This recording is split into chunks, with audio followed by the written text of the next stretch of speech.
Aras Pleno.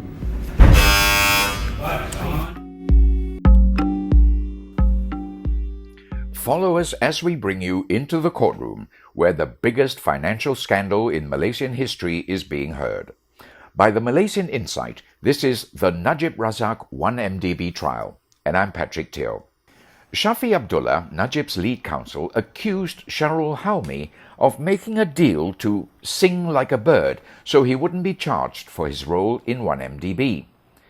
The lawyer told the court that Shahrol should have been one of the earlier persons to be charged in this case, but he had instead made a deal with the prosecution to incriminate Najib. Shahrol, however, remained composed and simply replied, "No, and I disagree," to the lawyer's accusations. Shahrol, the former 1MDB CEO, was already in the witness stand ready to give his testimony when Judge Colin Sequeira arrived in the courtroom. Before proceedings got underway, Shafee made an application for proceedings to end earlier, around 2 p.m., as the lawyer was needed at the Ministry of Foreign Affairs, more commonly known as Wisma Putra. He requested that proceedings continue without breaking for lunch, hence allowing court to adjourn earlier. Shafee also requested to vacate tomorrow's hearing to allow Najib to campaign for his political party at the Chini by-election in Pahang, a state 3 hours north of Kuala Lumpur.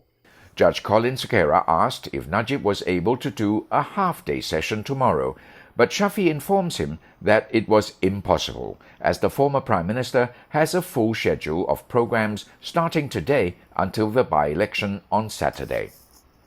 The judge then allows the defense counsel's application. Having gotten that out of the way, Shafee delved right into questioning Shahrol.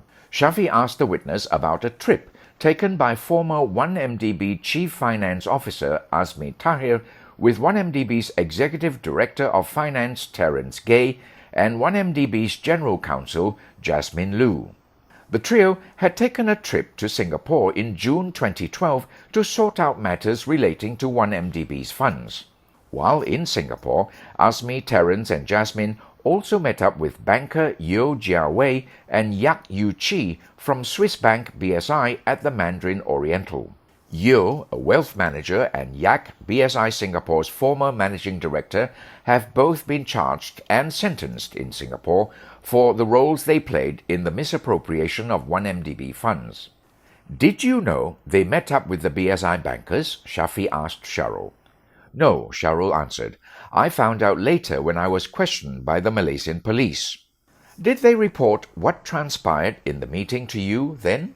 Again, Shahrol said no. He said that his understanding at the time was that the meeting was about managing the funds. "I don't micromanage. They would just tell me that things went okay and I would leave it at that. I don't interrogate them about who they met and what was discussed," Shahrol added. Shafee then turned to the prosecution and asked if Yeo will be called as a witness. Deputy Public Prosecutor Akram Garib informs him that Yeo will not be called. Yak and former head of BSI Wealth Management Services, Kevin Michael Swamipillai, are on the list of witnesses to be called.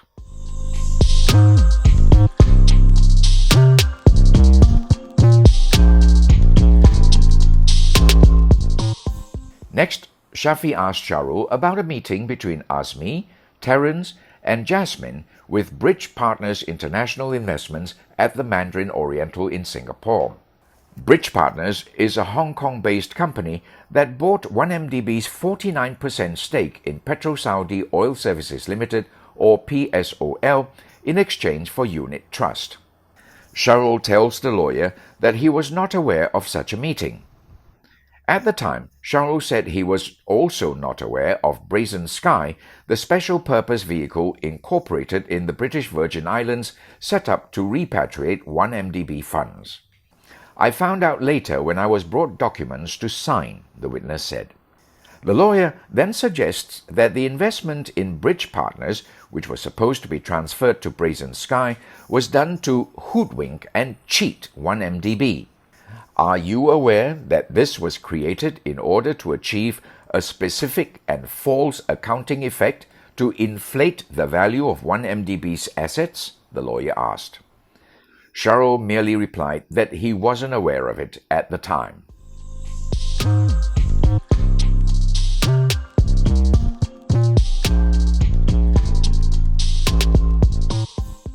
After a 15-minute break, during which Najib took the opportunity to stretch his legs, Shafee moved on to ask Shahrol about secret profits made by the BSI bankers from 1MDB.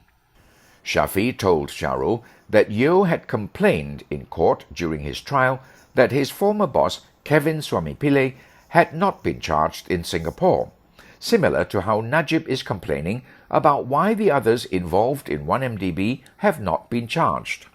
Swamipillai testified against Yeo and detailed efforts to conceal millions that the two men received in kickbacks and rewards for structures and arrangements for BSI clients.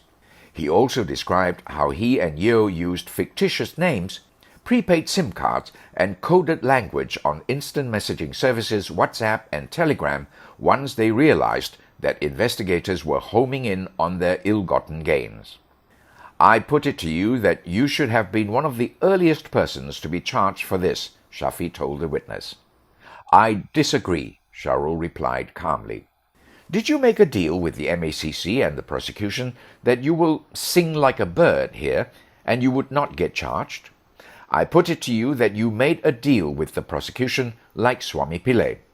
"No, I disagree," replied the witness. "Has anyone sued you for negligence?" the lawyer asked. Shahrol said no.